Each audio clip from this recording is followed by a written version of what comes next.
Here to talk about whether Republicans can stop this president, the chairman of the American Conservative Union, Matt Schlapp, and it's great to have you here in New York, Matt. Great to be here, Lou. Republicans are looking a little foolish right now, if I may say, candidly. Boehner saying that this isn't a monarchy. Somebody needs to tell the president. Hal Rogers, appropriations, saying he was going to stop it through rescission.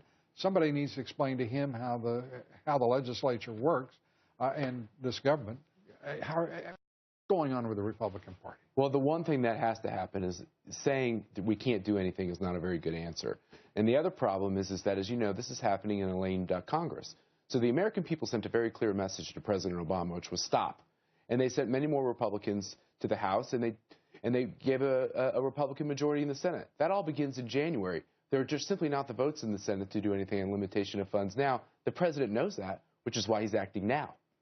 Acting now, and those who may be despairing as you listen to us talk here about this and what's going to unfold with millions. And by the way, 5 million, let's be very clear, 5 million is what the president's talking about. We don't know how many illegal immigrants in this country. And the president isn't saying there'll be 5 million visas. He's saying that there will be, in fact, at least 5 million We should call Mr. Gruber. Maybe he knows what's really going on with this. Well, what is unfolding right now is a clear manifestation of that doctrine within this administration that the American people are stupid. That's right.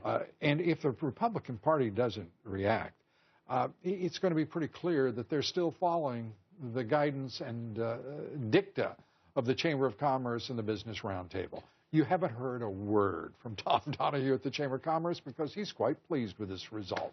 Let me tell you, the Republicans have had a terrible results with shutdowns in government, and they know that. So they're a little shell-shocked from the idea of threatening a shutdown in government. But there's another side to this, which is this is, as you say, executive fiat. This is the president doing something we've never seen in our lifetimes. Mm-hmm. It's extraordinary.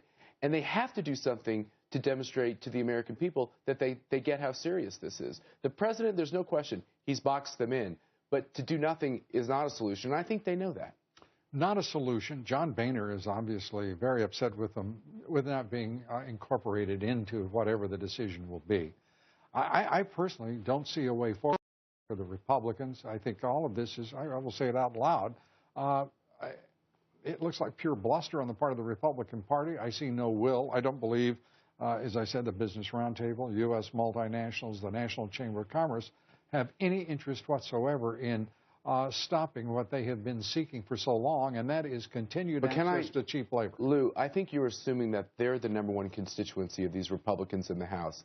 These Republicans in the House realize what's going on in their districts, and the American people want to see real change in Washington. They are not supportive of what the president is doing. There is going to be hell to pay if they don't take steps, and they know that. And they're going to send that message to the speaker. The speaker is very aware of that as well. The problem is presidential elections have consequences, and there's a lot of power that the president has. And President Obama is completely irresponsible. I couldn't agree with you more. Most presidents would feel chastised by those midterm results. This president, I think it's pretty clear, is getting precisely what he wanted. And when I said the Chamber of Commerce and the Business Roundtable, I didn't mean to suggest that this was the #1 constituency of the Republican Party.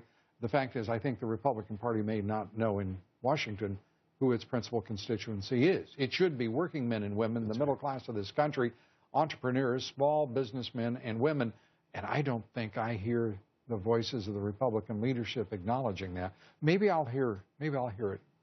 I think you'll hear it louder in January, which is why President Obama is acting now. In January, things will change. You know, for those who are despairing, I do want to offer this and get your thoughts. We're talking about millions of illegal immigrants getting amnesty. To implement this is going to take a long time. Oh, yeah. Citizenship and Immigration Services under Homeland Security will be responsible for those. They can barely function now. That's right. They're moving, arguably at least 5 million people ahead of 7 million who are tied up and backlogged.